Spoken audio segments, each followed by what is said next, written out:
Welcome back to Live at Urban Wild. Today is Thursday, March 23rd, 2023. And it's always a very special day here at Live at Urban Wild. Let's go. Bucket it off. That's of course garbage that I pick up. These are other constituents here. The cats on the common plate.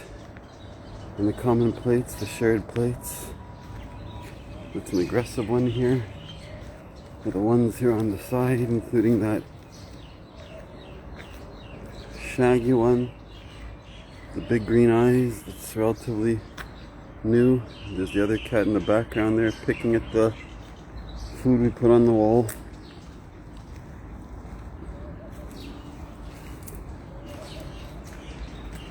This is the one that was injured that we're happy to say is healed.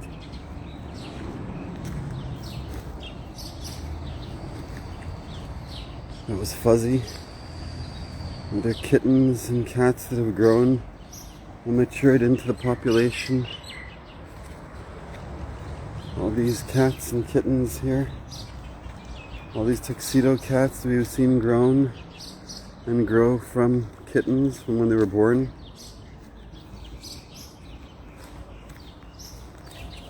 It's Stumpy, one that had to have his tail amputated. More tuxedo cats here.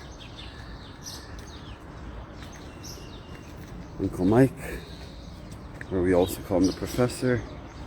And food stashes here on the wall and in the wall. Cats just have to get around.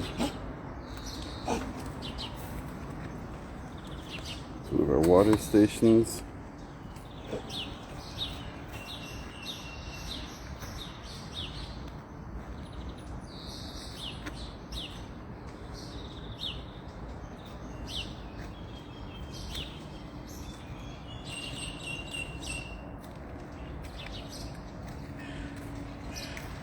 Today is the new moon, the new lunar month of Nisan, which is in the Bible, in the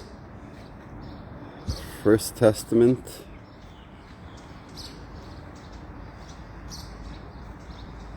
It is the beginning of the year. It is the new year of the calendars and of kings. And what does that mean? What's the significance? Well, there's big biblical significance and there's significance today. Today it seems like it's much less since there are no biblical kings, but of course there's strong anticipation of that possibly changing soon, besides the fact that the whole Mideast map is changing every single day, and efforts for world peace and Mideast peace every single day. Aside from that, there's things going on so many levels that it's hard to describe, hard to tell. Hard to even let people know, because between being with things that are unbelievable, unimaginable, and just impossible to report, we have to stay in the dark of most things. And that's very difficult, because it's hard enough as us as humans trying to deal with the things we don't know, admitting that to ourselves, which of course is very difficult on the ego trap.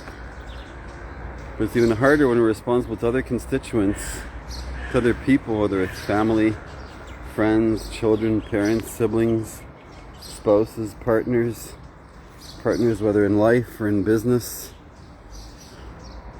It's really hard to have to be responsible or accountable for things we just can't explain, that there are no answers for. Not just the answer beyond us, but there are no answers for. That is what faith is. That is what trust is. That's what forgiveness is. And that's where we need compassion and hope to build trust, to be able to move forward. Quantitatively, we've done enough. There's no question. Quantitatively, more than enough has been done. Qualitatively, in the sense of a common focus, and qualitatively in the sense of not wasting, not competing, not overlapping, and quantitatively in the sense of sharing a common focus for a common purpose. That allows things to work much more efficiently and effectively.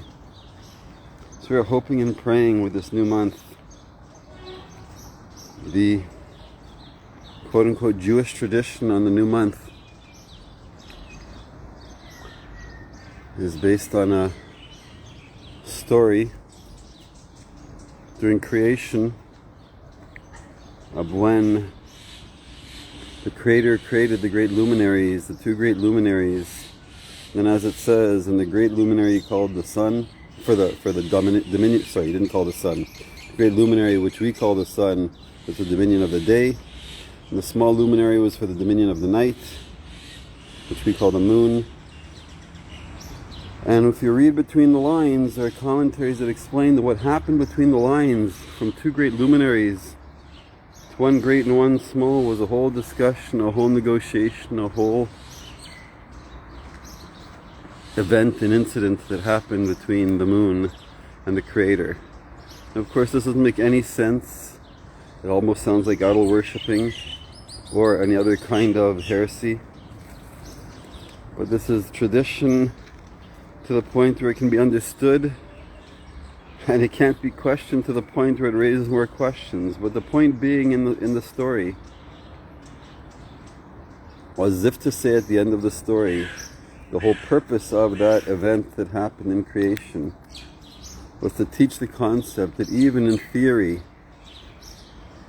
the Creator isn't above admitting his faults, admitting mistakes, admitting that things could have been done differently. There might be a better way. And as a result of that, instituted the new moon, the new month, which today is the primary one, being Nisan, being that it's the beginning of the biblical calendar. This day was established as if to say, give mankind a chance to bring an atonement offering, a sin offering for the Creator. Not because the Creator made a mistake. That's impossible. But not from a human point of view. So a human point of view, since we couldn't rationalize any other answer, the human answer to not understanding creation was the Creator gave us the opportunity to bring a forgiveness and atonement sacrifice on the new month, as if to say, to atone for the Creator's mistake, to show us that we can all make mistakes and we can all start over.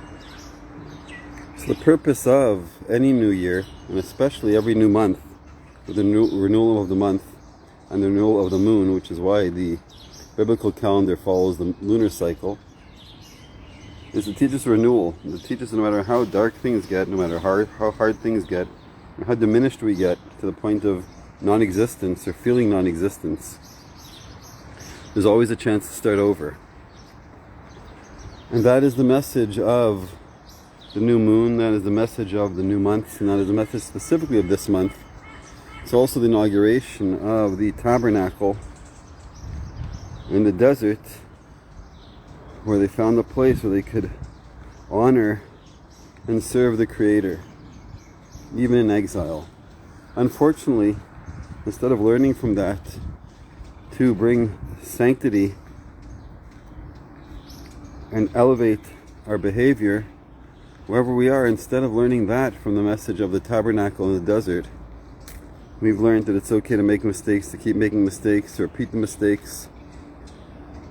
And through Stockholm Syndrome and survivor's guilt, we've learned to accept the exile as our permanent, temporary home. And in that paradox, permanent in the sense of not seeking change, in fact getting comfortable and used to it, to the point where there are very affluent diaspora communities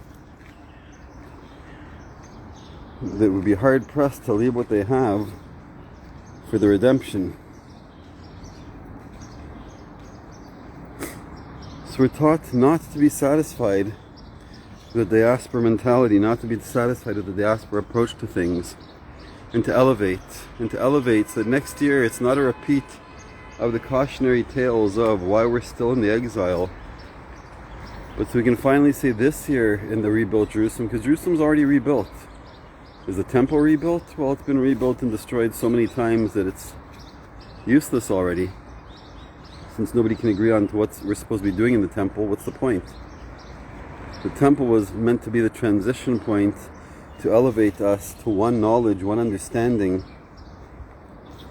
to how to live a guilt-free life with all of its pleasure and all of its glory, but guilt-free, with all of its sweetness of the dates and all of its abundance of everything that overflows.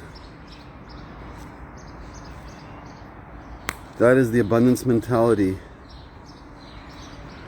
that the Exodus and that the redemption and that Passover and that cleaning the leaven and that starting over afresh is meant to represent and to be. So although we were pretty much solidly booked for this particular Passover retreat, we are offering a Passover retreat and redemption all year round for whoever wants it. Our Club Chill and Club TOS and our chill zones recreate the freedom that one is supposed to feel on Passover without the stress of the exile version of Passover that is impossible to enjoy, impossible to afford, impossible to understand, and impossible to teach to our children, because it is a contradiction within a paradox hidden in an enigma. So on that happy note, how long have I spoken today? I don't know. Anyhow, on that happy note, as we see the cats wrapping up and finishing eating the food, leaving my job of redistributing the food and giving the ones that want attention, like little Dingo here, give him the attention that he needs and deserves. Because from another perspective, the whole purpose of the Passover Seder and all of our holidays and all of our traditions is to connect with our children, to give a tradition, to transmit a tradition that can be taught and taken forward as a legacy. I don't want my legacy, and I don't believe anyone should want their legacy to be the perpetuation of the exile. I want my legacy to be that I taught my children and their children and their friends and anyone else who's interested how to be free and not how to be locked in and imprisoned by systems that make no sense and that can become obsolete to the point of total destruction, where we have, like I keep saying, survivor's guilt for anyone who gets out, and Stockholm Syndrome for those who survive, who are afraid to improve their situation because it could be worse. And it really could. But it could also be so much better. And 99% of that is in our minds. 99% of that is in our own decisions, in our own consciousness, in our own awareness, in our own way that we apply things. Because the exact same situation can be heaven and can be hell for two different people, or even for the same person, depending on their attitude. We should always try to be tourists and not try to be spies. If we believe there's good in everything, we should be able to find it. And I'm hoping and wishing for everyone that gift of hope to be able to move forward. So on that happy note, on this new moon, new month, a new year with 2 weeks to go until Passover, I wish everyone a redemption, a personal one and a public one.